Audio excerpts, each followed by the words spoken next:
కదా, ఏం చెప్పింది ప్రభుత్వం నుంచి మీకు? చర్చలు పిలుస్తున్నారు సార్.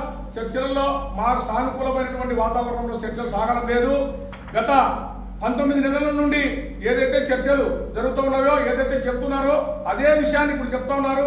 కొన్ని అంగీకరించిన విషయాలను మరీ వాటినే చర్చలలో సానుకూలంగా స్పందించడం చెప్తున్నారు, కానీ నోటి మాట చెప్తున్నారు, కానీ పేపర్ ద్వారా ఇవ్వడం లేదన్నటువంటి విషయాన్ని మేము మీ దృష్టికి తెస్తా ఉన్నాం సార్. ఒకవేళ మీరు కనుక సమ్మెలోకి వెళ్తే ఎస్మా ప్రయోగిస్తామని కూడా చెప్పి గతంలో వచ్చినప్పుడు కూడా అదే ప్రభుత్వం నుంచి వచ్చింది, ఇప్పుడు కూడా సమ్మెలోకి వెళ్తామని చెప్తున్నారు. మళ్ళీ ఎస్మా ప్రయోగిస్తే ఏంటి మీ పరిస్థితి? ఎస్మా ప్రయోగిస్తామని రాష్ట్ర ప్రభుత్వం కానీ యాజమాన్యాలు కానీ చెప్పడం అనేది తప్పనిసరిగా చెప్తారు.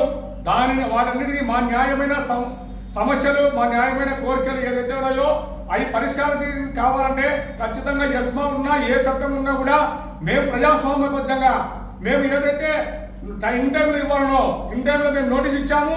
అది దానికి స్పందించని పక్షంలోనే మేము వెళ్తున్నాం. కాబట్టి ఎస్మా చట్టం ఉపయోగించినా ఏది ప్రయోగించినా కూడా మేమైతే ఖచ్చితంగా సమ్మెలోకి వెళ్ళి తీరుతామనేటువంటి విషయాన్ని పునరుద్ఘాటిస్తా ఉన్నాం మీ ద్వారా. ఎంతమంది వస్తారు సార్? 13వ తారీఖు మహాధర్నా అంటున్నారు, ఎంతమంది వస్తారు? మా అంచనా ప్రకారము ఇప్పటి వరకు తెలిసినటువంటి సమాచారం మేరకు సుమారుగా 15,000 మంది దాకా హాజరయ్యే పరిస్థితి ఉంది అనేటువంటి విషయాన్ని మీ దృష్టికి తెస్తా ఉన్నాం. Thank you sir. Thank you very much.